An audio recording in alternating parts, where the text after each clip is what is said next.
Hey YouTube, this is Ishaq back for another video. So for those of you who know me, I don't drink coffee, I don't drink tea. I would generally say that my hot drink of choice is going to be a hot chocolate. At the same time, when choosing between cold drinks, I vary between coconut water, sugarcane juice, which you've probably seen me try to make in the past. It's okay. Not the best. And an iced chocolate or a chocolate milk. There have been several videos that I put out there that really kind of highlight me taking some reviews of chocolate milks that I've tried in the past. Tastes like Yoo-hoo. It tastes exactly like Yoo-hoo. Maybe better because Yoo-hoo isn't real, but that is the flavor that I'm getting. Very thick. Very chocolatey as well in terms of color. So I'll go ahead and do a taste test. Cheers. Got a napkin here. This is some of the best chocolate milk I've ever had. And what I thought we'd do today is run through me actually making a chocolate milk and trying it. Now, I just want to mention that I am a bit tired. It's pretty late right now, and that's because I couldn't film this video during the day because it's Ramadan and I'm fasting. So, I fasted for the whole day, prayed at night, and I'm ready for the sweet treat, which is going to be chocolate milk.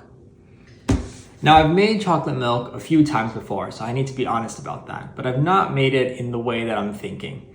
And I could have kind of gone on to ChatGPT and then just kind of put in give me the best chocolate milk recipe and see what it comes up with. But for this video, I've decided to go full analog. I want this video to be purely from my human imagination with the willingness to accept human failure, which is what I think we need to be doing more as a society.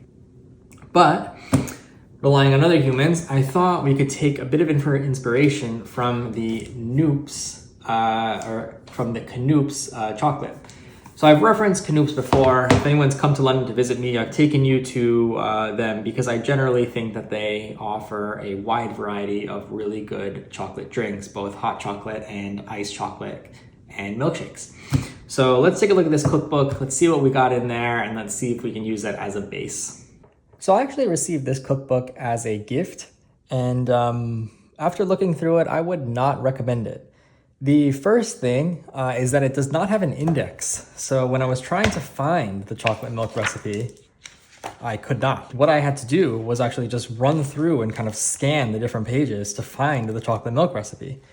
And in the process of doing that, I noticed a disproportionate amount of recipes that include alcohol, which for like a chocolate shop just didn't really make that much sense. Chicken liver pate has alcohol in it.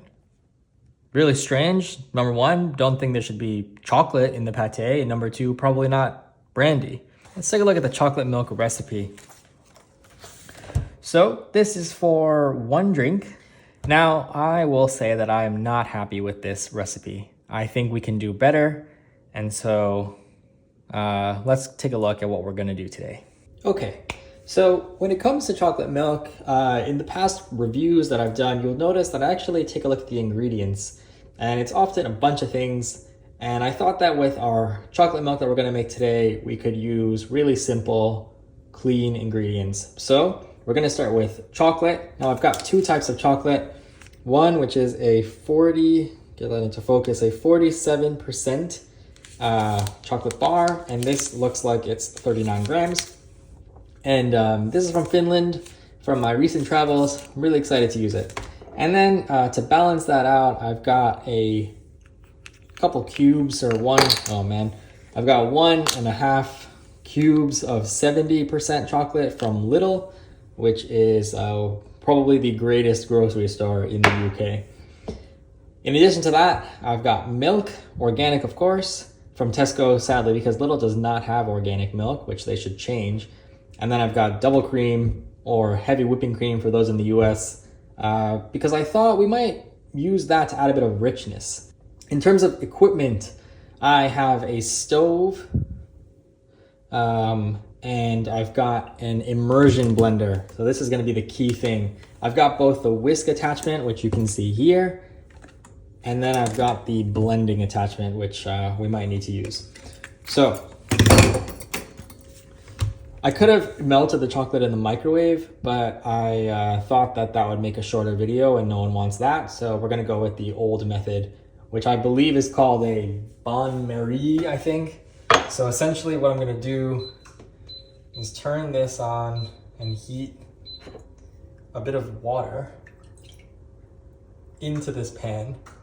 And then I'm gonna take this jug, which is a heat-proof jug, and put it over the water. So it's not touching, but then that will basically kind of indirectly heat the chocolate.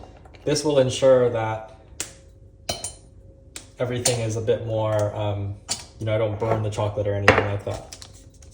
Again, I think you can do this in the microwave quite easily, but I'm not gonna do that. The first thing I should definitely do is taste this chocolate. And it is nice. And I can just break apart the pieces. I'm gonna save this piece.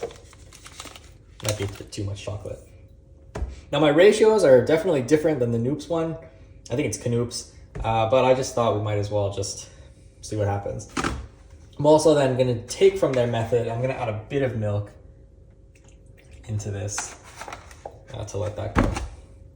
So at this point, I'm gonna wait until this concoction here basically starts to melt. It'll probably take a bit of time, so I'll come back to this. So it turns out the chocolate does take a little bit longer than I expected to melt, and I probably should have used a microwave. But while we're waiting, I thought I would talk to you about Syria. So I actually first went to Syria in 2008 when I was about 12 years old, and I really enjoyed being in the country. I enjoyed the people. I came home with some jewels that I did feature in another video called My Collection, so if you haven't seen it, please do check that out. And finally, the jewel of the Connect collection here. This is a full-on another sword, also from Syria. Bothered a lot of people on the tour group when I was buying these. But yeah, this sword is actually very interesting, and you will see in 1 second when I unsheath. 2 ends on the blade. Now that's gonna get you a real good cut as you slay your enemies. In the years that followed my visit, the country was stricken by war, and much of it was devastated. It seems like we have an opportunity to start to rebuild it. A charity called Rethink Charity has started to invest in building cities and communities. The first thing they did was look at the masjid, which is the central pillar of the town, and rebuild that, or the mosque. And the next thing that they're focusing on is a school. And it's a school for boys and girls to receive both STEM and advanced technical education, and also the leadership and development kind of values and skills that they need. And so the idea is that they can take these practical skills and employ them with these values and use them together to rebuild their country. And we have an opportunity to contribute. What I'm asking you today is not just to invest in the children and in the future of Syria, but to actually invest in yourself. When you contribute to the foundations of this project, you'll solidify your legacy for everything that's built on it. Every child that walks through that school, everything they learn, everything that they go on to contribute, all of that will be because of your impact and your donation. So if you're interested and able to contribute, please check the link in the description. The way I see it is that this project is so important, it's gonna move forward with or without us. I personally wanna be part of it, and I hope you do too. All right, and we're back. So I do think I might have left this for a bit too long. Shout out to try to help the kids of Syria, but we're gonna go ahead and stir this. So the chocolate is now melting. The jug that I have here, the Pyrex, is warm, but it's not so warm. And this chocolate is melting relatively smoothly, but you can, it seems like the purpose of kind of incorporating a bit of milk is to get rid of any graininess before you move into adding the remainder. So you're trying to create like almost like a chocolate paste, and you can see here based on the texture that that's what we're doing. I think basically the issue with chocolate milk, why so many people can't get it right, is that they can't get past the graininess. It's the texture. that is what separates a good chocolate milk from a bad one. Obviously, you need to think about the viscosity and everything else, but if it's grainy, it's just going to be bad. So it looks like we're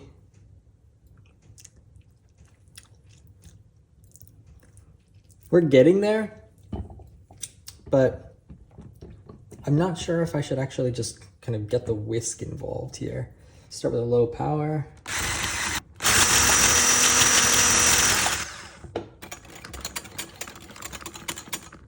I don't really know if that's done anything for the graininess, but it might be all right. I'm gonna take it off the heat. Again, it might have been heated for a bit too long, but all for a good cause. And we get a bit of cream in there. So what we're gonna do is we're gonna start immersion blending, and we're gonna slowly pour in the milk.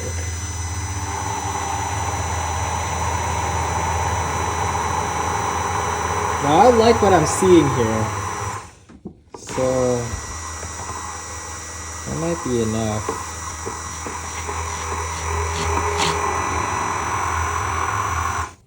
There's no graininess at all. That is very smooth.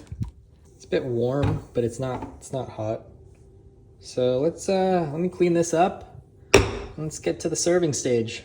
All right, so we've got our drink here, the chocolate milk. Got our glass. I've added 2 ice cubes into it, and I think we should go ahead and try this. So I'm gonna give this a quick little stir here. And the first thing we're gonna explore is the pour.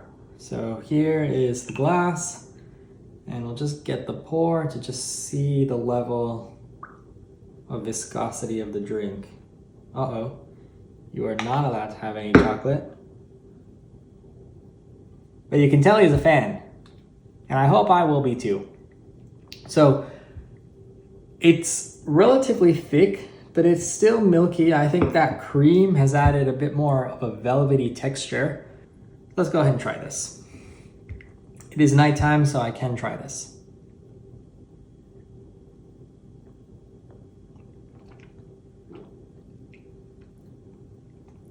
That's very good. So you get the flavor of the texture of the chocolate. Texture is amazing. I mean, there's just no graininess at all in this cup. And it's cold because of the ice cubes.